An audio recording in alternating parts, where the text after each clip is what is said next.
Hey there, ever look out at your yard and just see, well, grass? What if I told you that same space could be a vibrant, living sanctuary, just buzzing with the songs of bird families? Today, let's dive into how we can make that happen right in your own backyard. I mean, just picture this for a moment.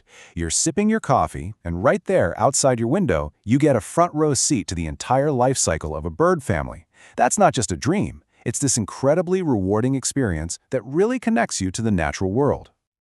So let's reframe this whole thing. This isn't about doing yard work. Nope. This is about you becoming an architect of a tiny, thriving ecosystem. You're not just planting things, you're literally building a home. And you know what the best part is? It is completely 100% achievable.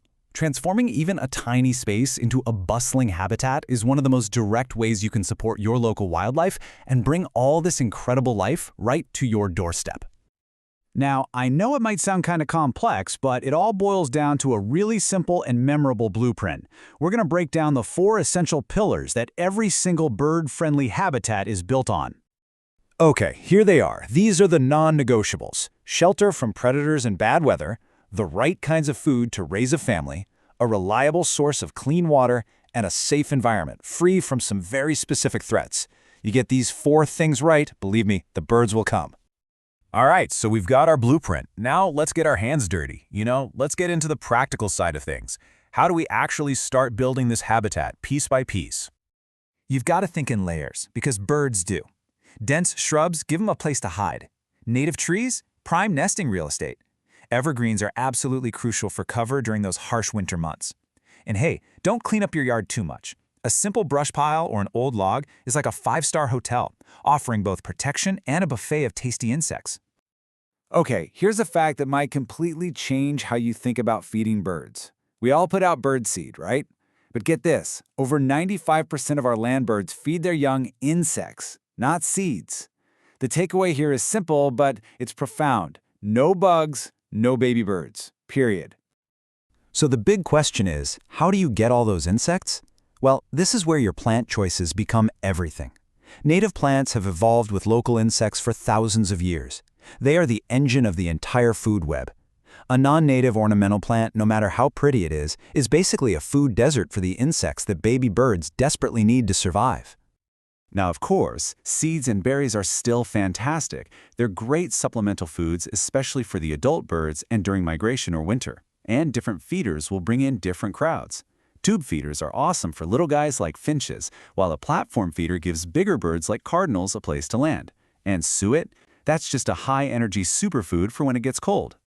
And please, do not forget the water. It is absolutely essential. Birds need it for drinking, sure, but also for bathing. Keeping their feathers clean is critical for staying warm and for flying properly. A shallow bird bath is perfect. And if you add a little dripper or a small fountain, oh man, the sound of moving water is practically irresistible to them. Okay, so you've built the habitat. The foundation is there. Now, how do we roll out the welcome mat specifically for birds that are looking to build a nest and raise a family? Well, first you got to understand that not all birds nest the same way. You've got your cavity nesters, like bluebirds, who need a hole that's already there. Then you have open cup nesters, like robins, who need that dense foliage we talked about. And you've even got ground nesters, who need thick cover right at ground level. Your yard can totally cater to all 3.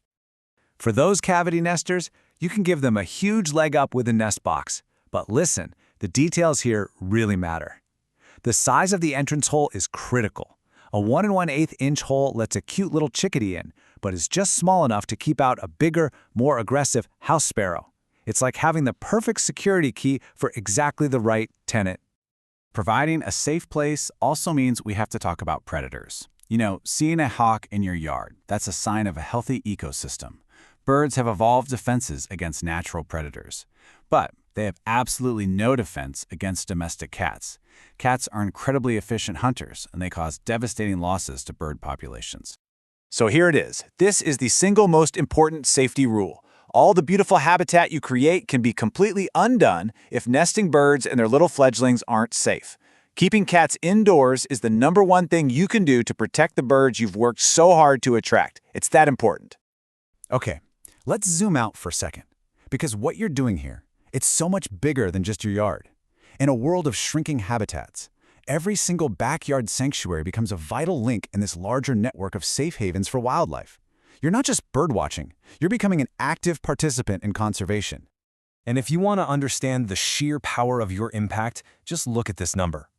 To raise one single family, one pair of chickadees needs to find up to 9,000 caterpillars. Think about that for a second. That's 9,000 potential pests gone from your garden, not because of chemicals, but because of one tiny bird family. They are the best pest control you could ever ask for. And what's amazing is your impact doesn't have to stop at your fence line. The simple act of watching the birds you've attracted can actually contribute to global science. By tracking your sightings with an app like eBird or monitoring a nest for NestWatch, your observations become crucial data that helps scientists. You literally become a citizen scientist right from your own window. How cool is that? And remember, this isn't just a spring project. It's about creating a reliable, year-round resource. By providing for birds through every season, high-energy food for spring migrants, fresh water in the summer heat, leaving seeds on plants in the fall, and high-fat suet in the winter, your yard transforms from just a stopover into a dependable sanctuary they'll remember and return to year after year. So, after all of this, the question really isn't if you can do it. The question is just, where will you begin? I know it can feel like a lot, but you absolutely do not have to do everything at once. Honestly, the best way to start is small. Don't feel like you have to do it all at once. This week, maybe you just plant one native shrub, or add a simple bird bath. These small steps are exactly what transform a lawn into a living sanctuary. The birds are out there, they're waiting. You just have to give them a reason to call your backyard home.